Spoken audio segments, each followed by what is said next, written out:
We usually think of our bodies as these pretty peaceful places, but honestly, that couldn't be further from the truth.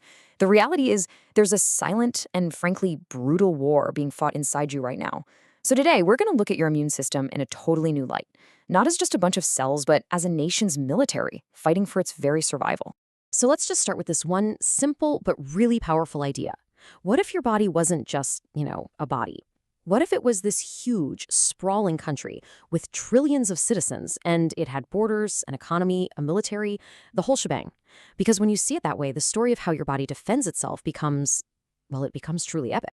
And make no mistake, this isn't some hypothetical war game. It's happening constantly. Literally right now, as you're sitting here listening to this, your internal defense forces are out there identifying and neutralizing threats.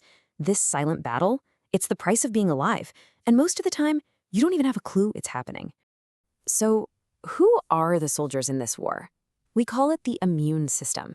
But let's be real, that name doesn't really do it justice.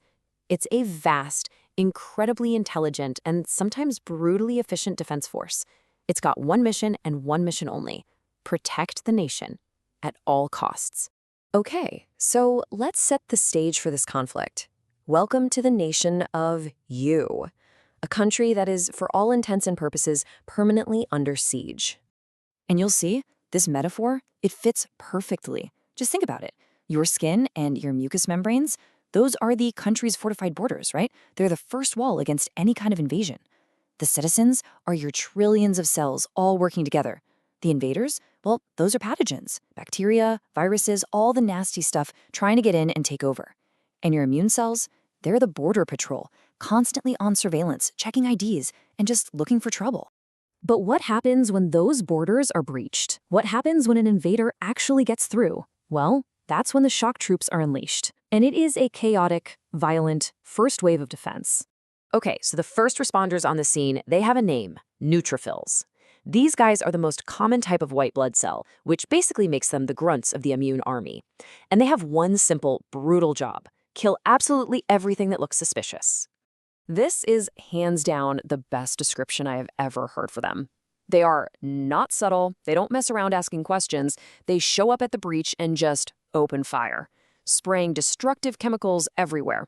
They kill the invaders for sure, but they also cause a ton of collateral damage to your own tissue. You know what that is? That's inflammation. It's messy, it's painful, but it's a totally necessary first step to contain the threat. So what if the chimps with machine guns can't handle it? If that first wave isn't enough, then the entire nation has to mobilize. The whole country has to shift from a peacetime economy to a full-blown war economy. And there's a whole chain of command. The second that border is breached, alarm signals. These are chemical messengers. They just flare up across the nation. This gets the attention of the immune system's generals, the smarter T cells and B cells, who come in and assess the specific enemy. And then, the entire national economy shifts. Your body literally stops focusing on peacetime projects like building muscle and diverts every last resource to war production. And what's it producing? A massive, specialized army to fight this one specific invasion. Now, this mobilization, it requires some incredibly tough decisions. To build the weapons it needs to win this war, the nation has to be willing to sacrifice its own infrastructure. It's a really stark trade-off when you think about it. In peacetime, your body uses protein to build and maintain its infrastructure, which is your muscles. But in wartime, that infrastructure becomes a luxury you can't afford. Your body will literally tear down its own muscle tissue just to get the raw materials, the amino acids, it needs to forge the weapons of war. And what are these weapons? They're antibodies. Now, these are nothing like the neutrophils' chaotic machine guns. No. These are precision-guided missiles, custom designed to target and neutralize one specific enemy. This is the sophisticated, adaptive response, and it's forged from the very fabric of the nation itself. So after a long, really costly battle, these precision weapons work. The invasion is stopped. But the story doesn't end there. Victory brings with it a special kind of wisdom. The country is safe again, but it's not the same country it was before. The war leaves a permanent mark, a legacy of the fight. A living history is recorded right inside the very cells of the military. Some of the specialized cells that fought in the war, they stick around. You can think of them as the Army's veterans. They're called memory cells. And they'll circulate in your body for years, sometimes for your entire lifetime, holding a perfect, crystal clear memory of the enemy's face. So if that same invader ever dares to show up again, the response is immediate, it's massive, and it is overwhelming. The enemy gets wiped out before you even know you're sick. This, right here, is the very basis for immunity. It's how vaccines work. They train your army without you having to fight a full-scale war.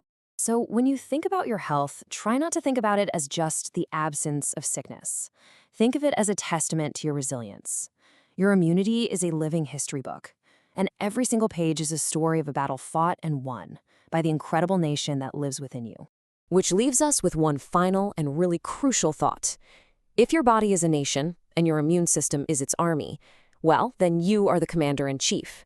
Your choices, what you eat, how much you sleep, your stress levels, all of that is the supply chain. Those are the resources you provide. So the real question is, how are you equipping your troops for the war they're fighting for you every single day?